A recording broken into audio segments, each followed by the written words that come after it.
back to the Rival Recap Show. We talk to Let's Go Football all day, all the time. I'm your host, Brian. This is the trophy you all want.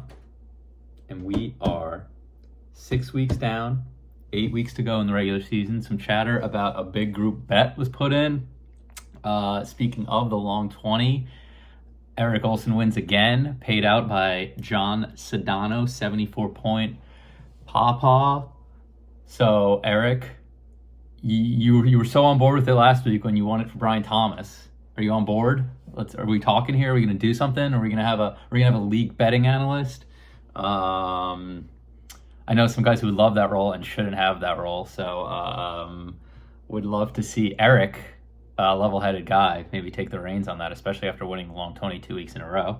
And maybe we can win like $20,000. Would be fun. I'd enjoy it. I think everyone else would as well. No historical data. We're done with that. It's gone. If you want it, request it. Stat requests, those still exist. If you guys want to make any, I'm here. We're back in the studio this week. We tried something new last week. I thought it was a great idea in theory.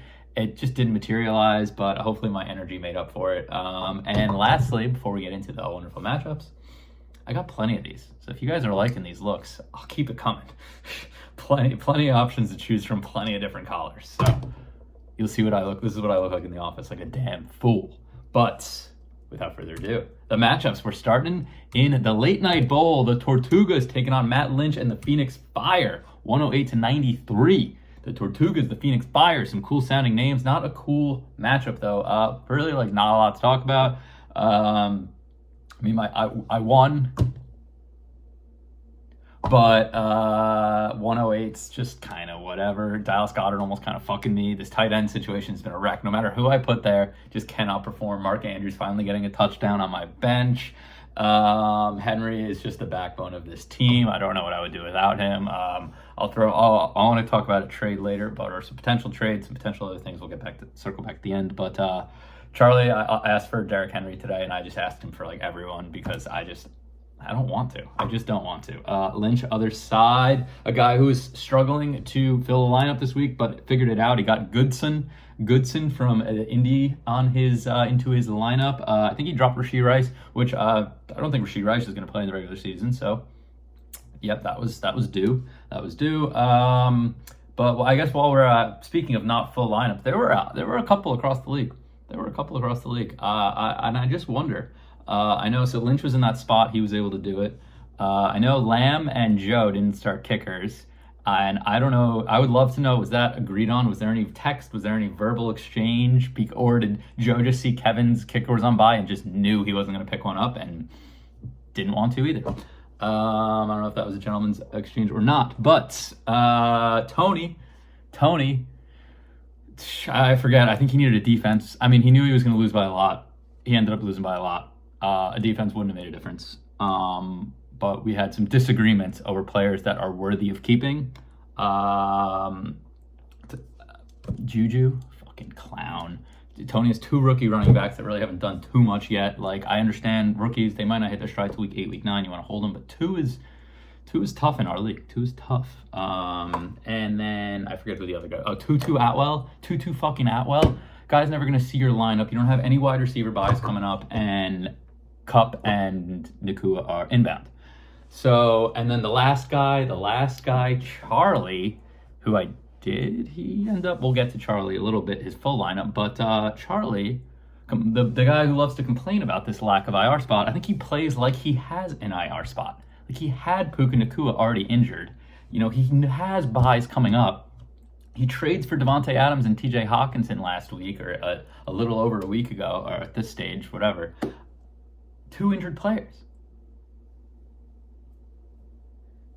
I don't get it, but listen, he made that choice consciously, and then he's got to ride with it. But a couple that I will say it was concerning how many guys didn't have a lineup this week. So you might have shifted me like an ounce, but like also I think every single person could have done better. Might hate me. I don't know. Maybe I shouldn't have said that. But we're going on to the next matchup before I dig my grave even deeper. Gray Jones 136 to the douchey Dutchman's 100. Yes, there was probably not a 36-point defense sitting there that Tony could have made up that difference. But Mr. Jones 136. What do you guys say? Ian's team continues to roll. It's just He's got a great team. I mean, he only had one meh week. He's got A.J. Brown back in the fold. Chris Godwin's just a freak. They put up 51 points. Are you fucking kidding me, dude?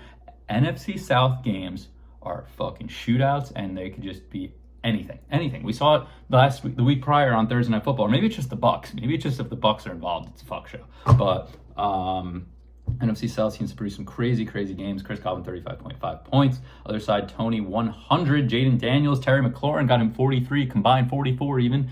We were there. Tony was getting all giddy in his seat. We were trying to contain him so he wasn't looking like an asshole Commander fan like the rest of those dummies at the game. And that was all Tony really had to cheer about. So 44 out of those two and 100 for the team puts Tony down to 3-3. Ian 5-1, sitting in top first place. Speaking of 5-1, another 5-1 team, the little Joeys, 133 to the father figure 79.5. Ooh, Kevin, 79.5 fucking sucks.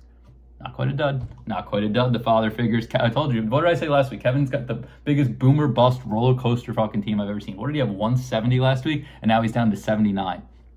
Outrageous stuff. I mean, now he gets Josh Allen to have a good week when last week he was one of the guys who didn't, and then everyone else decides to just kind of hang up a dud. Bowers is excellent.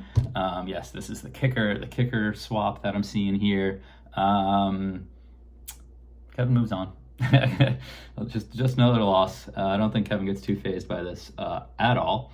And Joe, the little Joe, he's the guy who put up 133 points without a kicker. He's got his Giants going. He had Slayton for 11. He had Tracy for 22.7. George Kittle continues to be a beast. When George Kittle's good at football, man, and he's healthy, it is fun to watch. I hope you're enjoying him. Tank Dell looking like a lot better of a trade now. Really, the only piece of that trade that's doing anything is Khalil Shakir even playing. Is he still hurt? I forget. Did he play the other night? Whatever. But Tank Dell looking like the winner in that trade after the tight ends were kind of a wash. Najee Harris having a nice little game for you, Joe, as well. So something also, one last little tidbit. When Joe traded me Tony Pollard for Najee Harris 2-3 weeks ago, he did it because he had the foresight that week 5 he was going to be fucked. And I don't know. He figured it out. He saved it. Whatever. Young Esquire is pulling out an excellent win. Fellow Mets fan getting ready for a wonderful game 3 tonight. 133. Spencer, nice win, bringing you back to the fold at 2-4, taking down Christians 116. That game was going into the Monday night. Christian was hoping James Cook would have stayed healthy and played, but that wasn't the case. He picks up Ty Johnson. Turns out Ty Johnson was the wrong Buffalo running back to pick up, but nonetheless, even if he had picked up Ray Davis, he would have fallen like 2 points short.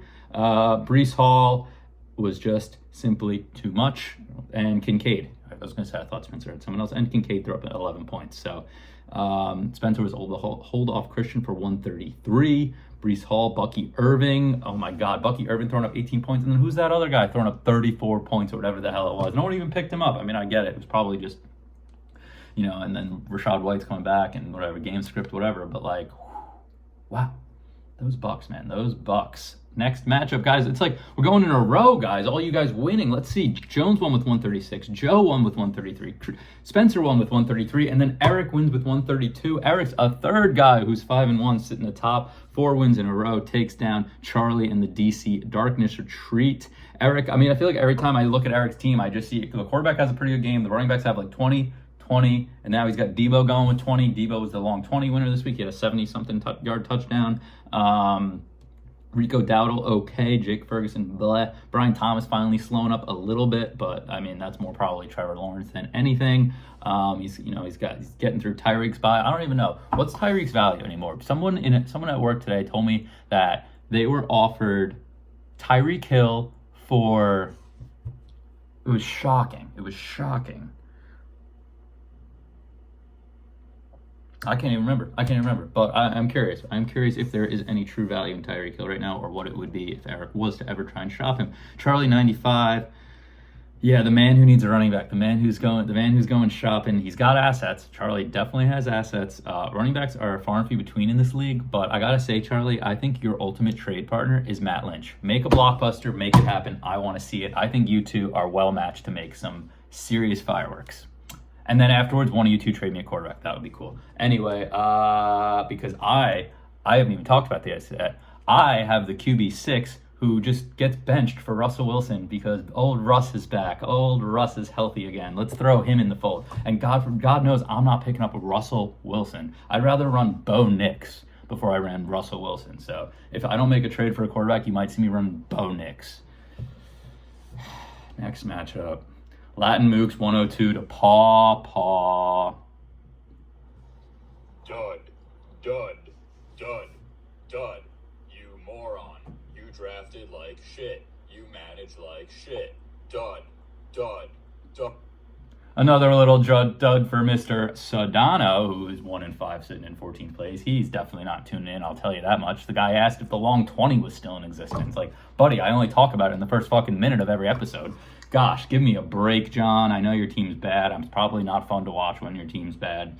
Not that I thought he was the most avid viewer to begin with, but there's some upside. I mean, listen, he got through the Eagles bye 2 weeks ago. He's got Amari Cooper going to the Bills. That could be fun. T. Higgins seems to be doing better. I'll be honest, there's not that much more excitement beyond that. That was me really trying to be optimistic. Other side, Ortiz. A random league member submitted that they think Ortiz has far and away the best team. I think he's got to figure out this quarterback because Dak Prescott's been a little bit shaky, might be an understatement. But he has good running backs. Stephon Diggs, especially with Nico Collins now hurt. CeeDee Lamb. Zach Ertz is still throwing up 10 points. How old is Zach Ertz, dude? I can't believe we're seeing Zach Ertz out there. We're seeing Andy Dalton out there. We're seeing Joe Flacco out there. Some of these names we grew up with are still just playing in 2024. It's nuts, but yeah, and then once Ortiz gets Cooper Kupp back, should be a fun little show. I saw he dropped his kicker for Daniel Jones, so he'll be riding Daniel Jones on the Cowboys bye. Dude, drop fucking Ty Chandler and get yourself a kicker, dude. Ty Chandler's not doing jack shit, and they just traded for Cam Akers. Breaking news. Last matchup, Tokyo Knights, 98 points, 89 points, John and the hard money Maseratis. John Rast, that is. John Rast. John, you made another trade. You acquired Aaron Jones. You sent away, Chuba, and honestly, I don't know if I can remember, but it's good. It's good, John. You got a good asset on your side.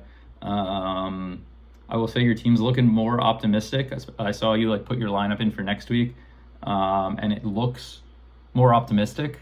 So good for you. I'm sure you're not done trading either. Hasn't translated to points on the field yet, but we're pulling for you.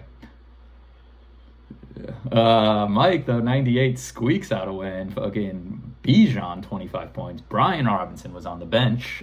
He was not playing against the Ravens in that Sunday game. Chris Olave, it was funny. I guess Chris Olave saw Marvin Harrison 0 and had to one-up him and get negative 0.5. Both of those guys could have been rest. So honestly, John, I guess that was a good piece of business, right? You flipped Olave into Chuba and a bunch of whatevers, and then you flipped Chuba and fucking someone else to Aaron Jones. So I would take Olave for Aaron Jones. Sure, I'd want Aaron Jones. So let's have some optimism for John. He's 2-4. 2-4 is very much in it. I think everyone's still in it. 1-5. I mean, you don't want to be that, but there's no reason you can't turn the tide. 8 more weeks to do so. Anything can happen. Weston's 98 points, going to 4-2 in 4th place. And that is all the matchups. I said I was going to circle back to things. I kind of just talked to them throughout. One last thing about the IR. I think I now know who the 5 people were that voted against it. Not that that's really super relevant or super important, but I'm not going to tell you because one of them, I think you guys could flip. I think you guys could definitely flip one of them. So I think there are 4 hards, including myself, and there's one that's... don't know. We might have one, and if we have one, I'll use it. You guys will probably hate me even more for it. But anyway, with that's another week in the books. We look forward to week 7. Next week will be the midpoints of the season. Maybe we'll get a safe space episode. It's been a couple weeks. Joe, maybe we could get one of those going. Would love to see you back on camera. And have a wonderful night. Have a wonderful week. Thank you.